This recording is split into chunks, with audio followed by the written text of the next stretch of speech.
السلام علیکم ورحمۃ اللہ وبرکاتہ۔ ناظرین، استقبال ہے آپ کا ہمارے یوٹیوب چینل پر۔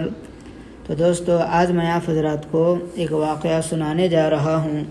اس واقعے کا موضوع ہے اعمال صالحہ۔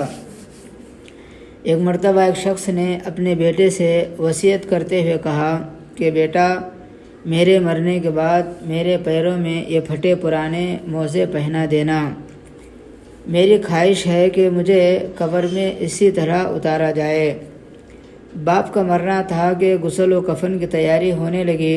چنانچہ حسب وعدہ بیٹے نے عالم دین سے وصیت کا اظہار کیا، مگر عالم دین نے اجازت نہ دیتے ہوئے فرمایا، ہمارے دین میں میت کو صرف کفن پہنانے کی اجازت ہے۔ مگر لڑکے نے کافی اصرار کیا، جس کی بنا پر شہر کے بہت سارے علماء ایک جگہ جمع ہوئے تاکہ کوئی نتیجہ نکل سکے، مگر کوئی نتیجہ نہیں نکلا۔ لفظوں میں تکرار شروع ہو گئی۔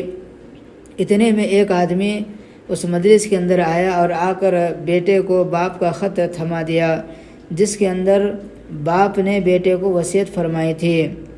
باپ نے اس طرح وصیت فرمائی تھی کہ میرے پیارے بیٹے، دیکھ رہے ہو کیسے کثیر مال و دولت، جا و شم، باغات، گاڑی، کارخانے، یہ تمام مکانات ہونے کے باوجود اس بات کی بھی اجازت نہیں ہے کہ میں ایک بوسیدہ موزہ اپنے ساتھ لے جا سکوں۔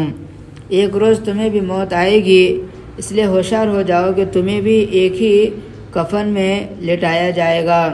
لہٰذا کوشش کرنا کہ جو مال و دولت ہے میں نے ورثہ میں چھوڑی ہے، اس سے استفادہ کرنا، نیک راہ میں خرچ کرنا، بے سہاروں کا سہارا بننا، کیونکہ جو واحد چیز قبر میں تمہارے ساتھ جائے گی وہ تمہارے اعمال ہی ہوں گے۔ تو اسی لیے اس واقعہ سے ہمیں یہ سبق ملتا ہے کہ انسان دنیا میں کتنا بھی کما لے، کتنا بھی کوشش کرے، ہمیں جو چیز ساتھ آنے والی ہے وہ ہمارے اعمال ہی ہیں۔ تو اس لیے زیادہ سے زیادہ ہمیں بھی اپنے اعمال کو، نیک اعمال کو بنانے کی کوشش کرنی چاہیے۔ اس لیے آپ لوگوں سے بھی درخواست ہے کہ اپنے اعمال کو بنانے کی کوشش بھی کرے، اور ہمارے اس ویڈیو کو زیادہ سے زیادہ شیئر بھی ضرور کریں۔